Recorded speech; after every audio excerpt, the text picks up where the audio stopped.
दोस्तों फसलों की पैदावार बढ़ाता है ये पूसा डिकम्पोजर WP। फसल अवशेष को बहुत अच्छे से गलाता है पूसा डिकम्पोजर। गोबर की बहुत अच्छी खाद बनाता है। रासायनिक खाद की जरूरत को कम करता है पूसा डिकम्पोजर। और यदि कोई ऑर्गेनिक खेती कर रहा है तो उसमें भी गजब का काम करता है पूसा डिकम्पोजर। अब सवाल ये आता है कि पूसा डिकम्पोजर के ये सारे फायदे मिलते कैसे हैं। इसकी डिटेल जानकारी देंगी डॉक्टर लवलीन शुक्ला जी। इस वक्त मैं हूँ IRI पूसा दिल्ली की माइक्रोबायोलॉजी डिपार्टमेंट की एक लैब में। इसी लैब में ये पूसा डिकम्पोजर WP तैयार हुआ है, रेडी टू यूज है और बहुत आसानी से प्रयोग करके आप जो फायदे मैंने बताए हैं वो ले सकते हैं। कैसे ले सकते हैं जानते हैं डॉक्टर लवलीन शुक्ला जी से। टेक्निकल फार्मिंग चैनल को सब्सक्राइब करें और बेल आइकन भी दबाएं ताकि आगे आने वाले वीडियो की नोटिफिकेशन आपको मिलती रहे। दोस्तों आप हैं डॉक्टर लवलीन शुक्ला जी।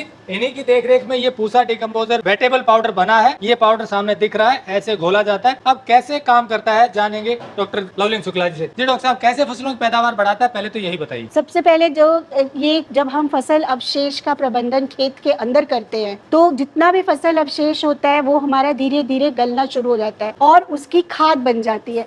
फसल अवशेष जो है वो सबसे सोना है हमारा। इसमें कार्बन, नाइट्रोजन, फास्फोरस, पोटाश और कई माइक्रो न्यूट्रिएंट्स होते हैं। हम सोचते हैं कि दाना हमने ले लिया, अन्न ले लिया, फसल अवशेष का हमें कोई लाभ नहीं है, लेकिन यही फसल अवशेष का प्रबंधन अगर आप मिट्टी के अंदर करते हैं तो जितने भी हमारे न्यूट्रिएंट्स हैं वो मिट्टी के अंदर ही चले जाते हैं। तो फसल अवशेष जो है न्यूट्रिएंट चक्र में डाल देते हैं। तो आपकी मिट्टी में अगर आप 2 बैग यूरिया डाल रहे हैं, जैसे कि हमारे किसान भाइयों ने दूसरे साल 1 बैग यूरिया का कम किया था, DAP भी उन्होंने कम की थी, तो रासायनिक खाद आप कम करते जाइए और फसल अवशेष का प्रबंधन करते रहिए। तो इस फसल अवशेष प्रबंधन से गेहूं के जो फाने थे वो भी बढ़े और जो आपकी उपज है उसका पहले साल तो जितना रासायनिक में मिलता है उतना ही मिला और थोड़ा सा 5% उनको फिर थोड़ा सा ज्यादा भी मिला। ज्यादा मिले या ना मिले, लेकिन अगर आपको रासायनिक के बराबर मिल रहा है तो किसानों को बहुत खुश होना चाहिए, क्योंकि जैसे हमने कहा है जैसा अच्छा अन्न होता है वैसा ही हमारा तन मन होता है, तो हमारा स्वास्थ्य भी होगा। फसल अवशेष एक तो मैंने खेत के अंदर बता दिया। दूसरा, अगर आप खेत के बाहर कर रहे हैं, आप अपने हिसाब से अगर आपकी भूमि में नाइट्रोजन चाहिए तो नाइट्रोजन रिच खाद बना लीजिए, फास्फोरस है तो फास्फोरस रिच बना ले। जिस भी न्यूट्रिएंट का आप प्रयोग करें अपने उसी तरीके से खाद बना के उस खाद को खेत में डाल दीजिए, तब भी आपके जितने भी न्यूट्रिएंट्स हैं वो पूरे मिलेंगे। और थोड़ा रासायनिक खाद जो है कम कर दीजिए, तो जीवाणु जो है आपकी बहुत अधिक मदद करेंगे। ये जमीन में ऑर्गेनिक कार्बन भी बढ़वाता है। जी हाँ, ये जमीन में ऑर्गेनिक कार्बन भी बढ़ाता है। जो फसल का कार्बन है वो भी मिट्टी में मिलता है, फिर जीवांश का कार्बन भी इसके मिट्टी में मिलता है। तो धीरे धीरे ऑर्गेनिक कार्बन की जो कमी है उसकी भी पूर्ति हो जाएगी। आजकल ऑर्गेनिक कार्बन काफी कम हो रहा है, इसका कारण क्या है और उसको कितना पूर्ति करता है? ऑर्गेनिक कार्बन जैसे कि हम जैसे जैसे रासायनिक कर रहे हैं और फसल अवशेष जला रहे हैं तो धीरे धीरे ऑर्गेनिक कार्बन की कमी आती जा रही है। जीवाणु, जो सक्रिय जीवाणु है वो भी कम होते जा रहे हैं। तो अगर हम अपने कुछ बायो फर्टिलाइजर, जिसको जैव उर्वरक कहते हैं, उसका प्रयोग करें, अच्छी खाद का प्रयोग करें, हरी खाद, फसल अवशेष की कंपोस्ट, गोबर की खाद और इन सब का और फसल अवशेष का प्रबंधन खेत में करें तो आपके जितने भी जैविक तत्व हैं वो खेत को पर्याप्त करेंगे।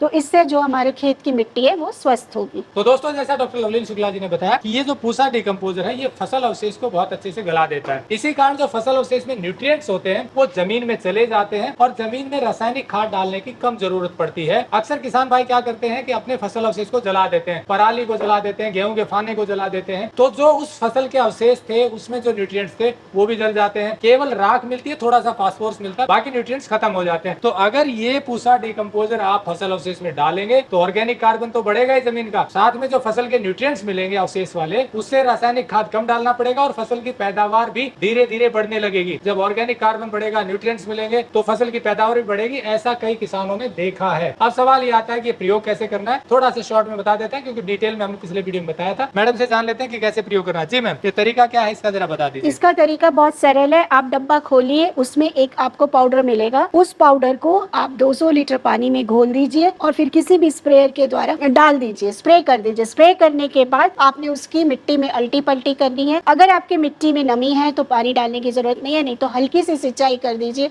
जो कि हम बिजाई से पहले सभी किसान भाई करते हैं। और उसके बाद जो है आप 15 दिन के अंदर इसकी बुआई कर दीजिएगा। तो आपका फसल अवशेष अवशेष इतना गल जाएगा कि बुआई बड़ी आसानी से हो जाएगी।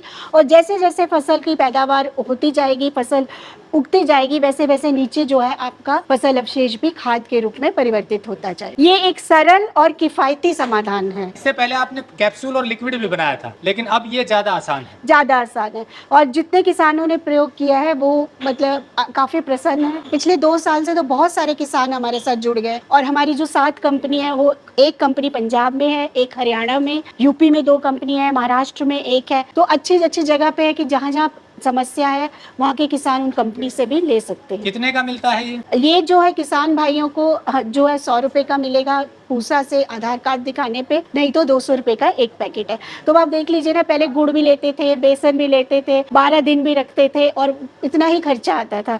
तो आपको सीधा ही मतलब घोलना है और डालना है, तो बहुत ही आसान हो गया है। बहुत ही आसान है और फसलों की ऑर्गेनिक कार्बन बढ़ाएगा, फसलों की पैदावार बढ़ाएगा और रासायनिक खाद की जरूरत भी कम करेगा। और जैसे हमारे अब आप अपने देश में देख लीजिए, हर राज्य में कितना कितना अवशेष है कि सिर्फ फसल अवशेष की समस्या नहीं है। ये जो बगीचों की पत्तियां, फलों का गिरना, हर जगह कुछ ना कुछ तरह का अवशेष है। तो ये हर तरह के अवशेष को करता है, सिवाय अभी हमने इसको जो आप कहते हैं डोमेस्टिक MCD वेस्ट पे नहीं किया है। बाकी और मोस्ट हर तरह की वेस्ट पे ये कारगर है। किसी में कम दिन लेता है, किसी में ज्यादा लेता है। ठंडे प्रदेश में भी कारगर है, गर्म प्रदेश में भी कारगर है। तो सब तरह के जीवाणु इसमें आ गए हैं। तो दोस्तों, जैसा डॉक्टर लवलीन शुक्ला जी ने बताया, हर तरह के बायोडिग्रेडेबल वेस्ट पे कारगर है। मैं एक बार रिकैप कर देता हूँ। ये जो पूसा डिकम्पोजर वेटेबल पाउडर है 750 ग्राम का, इसको आपको 200 लीटर पानी में घोलना है और फिर 1 एकड़ में छिड़काव करना है।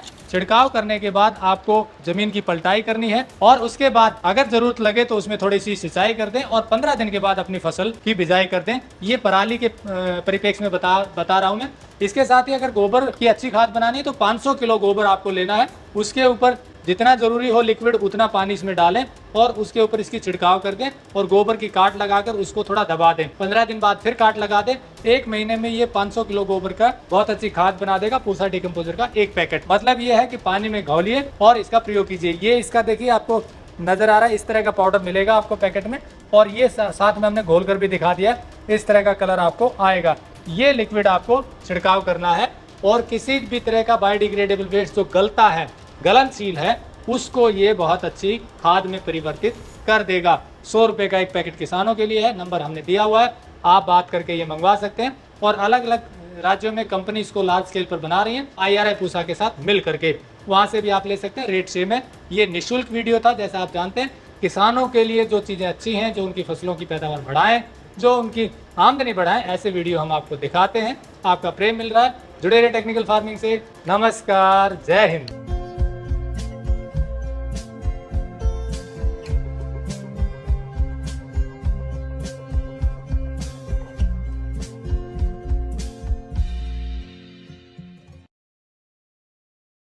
अगर आपको यह वीडियो पसंद आया है तो ज्यादा से ज्यादा लाइक और शेयर जरूर करें। साथ ही चैनल को सब्सक्राइब करना ना भूलें।